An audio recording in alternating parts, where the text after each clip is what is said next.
Hey Crestwood, happy Wednesday to you. Hope you all are doing well. Hope everyone has recovered from whatever damages the storm may have caused or interruptions to your life. I know a lot of people were without power or maybe had trees down and had to make adjustments to keep life going. Hope that that has all gone well for you and that you've experienced the blessing of community as people have come to support you during that time.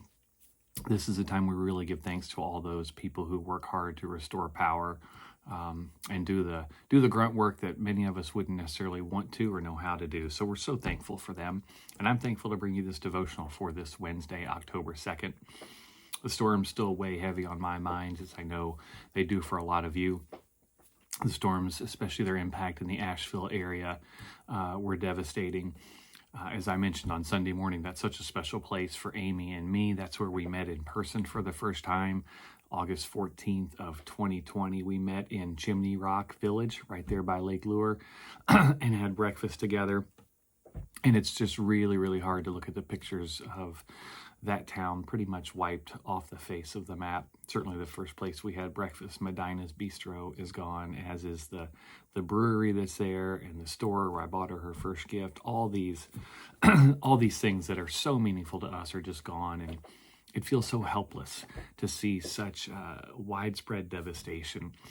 And I believe our heart wants us to respond, right? The Christian response is to do something, to make a difference. And I know Amy and I both have friends who wanted to go there right away and start helping to clear logs and search for people and do all those sorts of things. And yet, as we know, sometimes that can do more harm than good. So what do we do in the face of such a disaster when we know people are hurting, people are suffering, that there's just, an unknown future?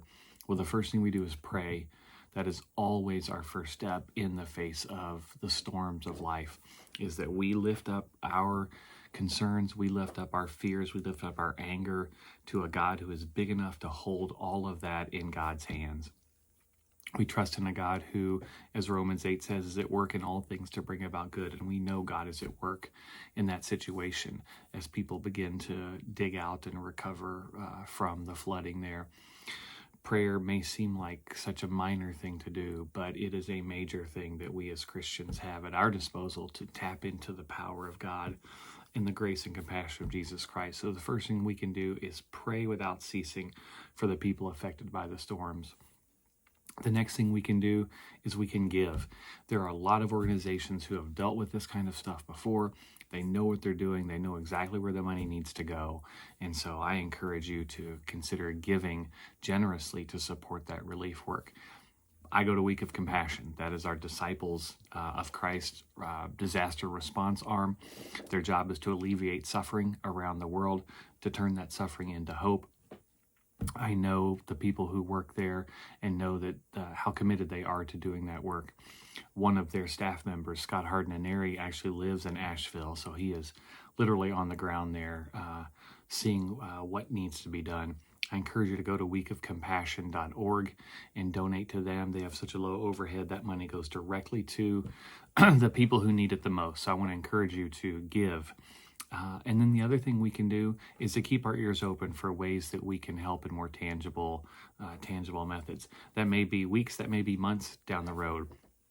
There will come a time when Asheville and that area not only needs money, but they need our hands and our feet. Our youth have taken mission trips to Asheville the last couple of years. We know that area. So as soon as we hear of ways that we can be on the ground there helping, we'll do our best to organize something to get us there so that we can be a part of the solution. This reminds me, anytime we see something like this, I'm reminded of the verse that says, when one of us suffers, all of us suffer. And so as we watch our brothers and sisters in the Southeast suffer, we feel that.